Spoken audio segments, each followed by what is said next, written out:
House Minority Leader Kevin McCarthy issued a statement this past weekend where he attempted to put the matter to rest over Lauren Boebert's bigotry and Islamophobia. Here's the statement that Kevin McCarthy released. I talked to Congresswoman Lauren Boebert today. She has apologized for what she said and has reached out to Congresswoman Omar to meet next week. I spoke with Majority Leader Steny Hoyer today to facilitate that meeting so that Congress can get back to talking to each other and working on the challenges facing the American people. Cool. Awesome statement. Nowhere in that statement did you actually condemn what Lauren Boebert did. Nowhere in that statement did you say that what she said was wrong. And for anybody who wasn't paying attention, again, because this news did break over the Thanksgiving week, so a lot of people weren't paying attention to the news, but here it is. Lauren Boebert, at a recent gathering, told a story of how she was in the elevator with Ilhan Omar. And she joked to her colleague that, well, she doesn't have a backpack, so I guess we don't have to worry, implying that she could be a bomber of some kind, a terrorist.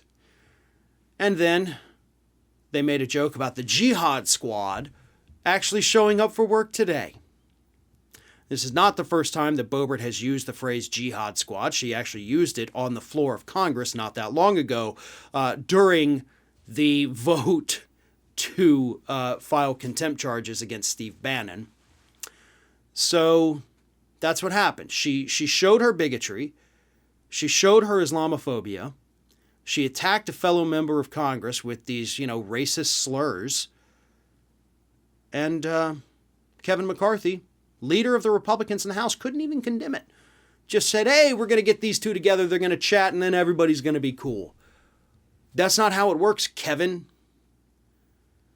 Lauren Boebert should be expelled from Congress for these comments alone. Not to mention everything else she has ever done. But let's put all that aside. We've talked about all that at length.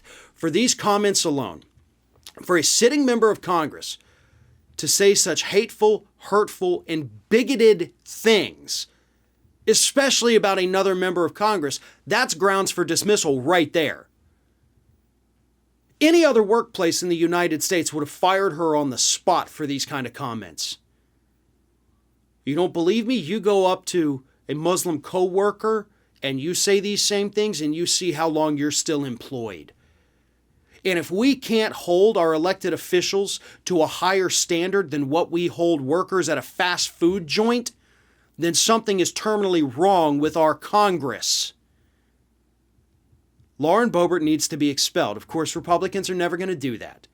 But honestly, that shouldn't stop Democrats at this point from doing to her what they recently did to Marjorie Taylor Greene, to other Republicans out there.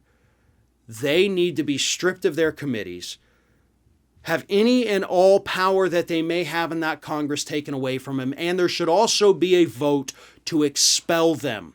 I know the vote will fail. I'm not worried about that. I want them to send a message to the American public that this kind of behavior is not going to be tolerated in the halls of Congress. Because God knows Kevin McCarthy's not going to do it because the man doesn't have a spine. It's only the starch in his shirts that's keeping him upright. So Democrats, you've got to do this. You have to protect one of your own. Because if you don't, you're showing that you're just as weak as Kevin McCarthy is. If you can't get enough Ring of Fire, we encourage everyone to subscribe to our channel for fresh video content 7 days a week. And for even more from me, you can follow me on all social media outlets, Twitter, Facebook, and Instagram @FairandBalanced.